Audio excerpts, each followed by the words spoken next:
సత్యభామ ఏముంది, ట్రైలర్ బాగుంది. సినిమా కూడా ఆ రేంజ్లో ఉండుంటే బాగుండేది. ఏసీపీ సత్యభామ షీ టీమ్స్లోకి మోస్ట్ సక్సెస్ఫుల్ ఆఫీసర్గా ఉంటుంది. అలాంటి ఆవిడ దగ్గరికి ఆసిఫా అనే అమ్మాయి వస్తుంది. కథ మొదలయ్యేది ఇక్కడి నుండే. ఆసిఫా గృహహింస కేసు ఎన్ని గృహాల చుట్టూ తిరిగింది, అసలు ఆసిఫాని వాళ్ళ భర్త ఎందుకు చంపాడు, ఇంకా ఎంతమందిని చంపాడు ఆ భర్త, అసలు సత్యభామ ఆ ఆసిఫా కేసుని ఎందుకు అంత పర్సనల్గా తీసుకుంది అనేది పూర్తిగా తెలియాలంటే మనం ఖచ్చితంగా ఈ మూవీని చూడాలి. ఇక్కడ చెప్పినంత విషయం మూవీలో లేకపోవడం మనం గుర్తించాల్సిన విషయం అనే చెప్పాలి. దొంగతనం చేసి ఆధారాలు వదిలిపోతాడు. పోలీసులు వచ్చి వెతికి ఏమీ లేవు ఆధారాలు అని మరలా వెళ్ళిపోతారు. మరలా దొంగ వచ్చి ఆ ఆధారాల కోసం మరలా వెతుకుతాడు. నేను ఇన్ని విషయాలు వదిలేసి వెళ్ళిపోదునా అని దొంగ అనుకుంటాడు.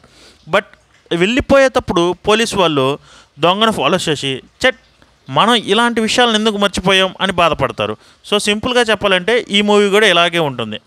సీ షేఫ్ యాప్ అనేది ఒకటి తీసుకొచ్చారు, చాలా అంటే చాలా బాగుంది, అది అందరికీ అవసరం కూడా. నెక్స్ట్, సాఫీగా సాగే కథలకి టెర్రరిస్టులు, హ్యూమన్ ట్రాఫిక్ అంటూ అనవసరంగా తెచ్చి మూవీని నాశనం చేశారనే చెప్పాలి.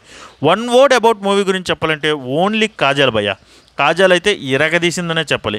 పాజిటివ్ విషయానికి వస్తే కాజల్ యాక్షన్ ఎపిసోడ్స్ బాగున్నాయి, బీజిఎం టూ గుడ్గా ఉంది, సాంగ్స్ అందలేవు.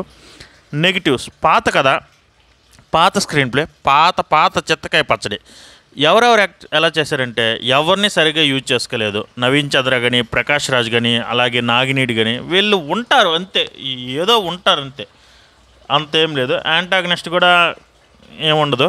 విషయం ఏంటంటే కథ జరిగే కొద్దీ మనకి ముందే తెలిసిపోతుంది ఇతడే మనం పట్టుకోవాల్సిన ఒక దొంగ అని. సో దాని గురించి ఇన్వెస్టిగేషన్ అంత సరిగా తీయలేదనే చెప్పాలి. సో మై రివ్యూ అయితే 2.5 అవుట్ ఆఫ్ 5. ఈ మూవీని చూడొచ్చా అంటే చూడొచ్చు, చూడకూడదు అంటే చూడకూడదు.